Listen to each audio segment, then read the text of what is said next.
पाहूया. पायधुनीतील 4 जणांच्या मृत्यू प्रकरणामध्ये आता मोठी अपडेट समोर येते आहे. ढोकाडिया परिवारानं आधी उंदीर मारण्याचं औषध खाल्लं अशी माहिती आता समोर आली आहे. त्यानंतर त्याची चव घालवण्यासाठी कलिंगड खाल्लं अशी माहिती सूत्रांनी दिली आहे.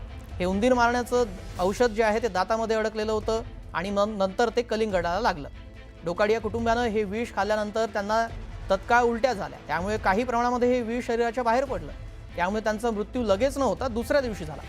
त्यामुळे पायधुनी प्रकरणामध्ये आत्महत्येची शक्यता आता बळावली आहे.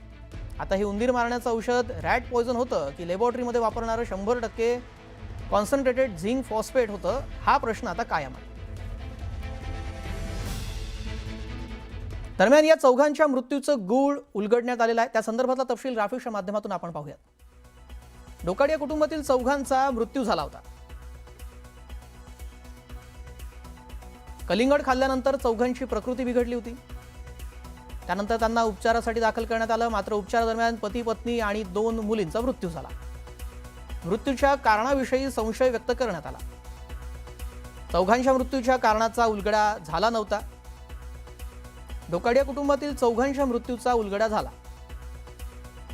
उंदीर मारण्याच्या औषधामुळे मृत्यू झाल्याचं उघड झालंय. कलिंगडाच्या नमुन्यातही झिंक फॉस्फोराइड आढळलेला आहे. 11 दिवसांनंतर या मृत्यूचा अहवाल समोर आला. दरम्यान ही आत्महत्या आहे की घातपात आहे याबाबतही वेगवेगळे तर्कवितर्क लावले जात आहेत. त्या संदर्भातला तपशील आपण ग्राफिक्सच्या माध्यमातून पाहूयात. मृतकांच्या शरीरामध्ये उंदीर मारण्याचं औषध आढळलं. ढोकाडिया यांच्या घरी औषधाची बॉटल किंवा पाकिट सापडले नाहीत. उंदीर मारण्याचं औषध कलिंगडाला आधीच लागलं होतं का असा प्रश्न उपस्थित होतोय. मग कलिंगडाला औषध कुणी मुद्दाम लावलं होतं का असाही प्रश्न यातून उपस्थित होतो. औषधाच्या बाटलीची विल्हेवाट लावण्याचा प्रयत्न झाला का. पोलिसांकडून सर्व बाजूंनी तपास सुरू आहे. परिसरातील दुकानदारांचीही चौकशी केली जाणार आहे.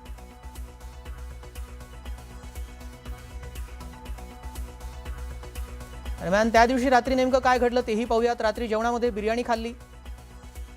रात्री 1:30 वाजता कलिंगड खाल्लं आणि कलिंगड खाल्ल्यानंतर काही वेळामध्ये प्रकृती बिघडली.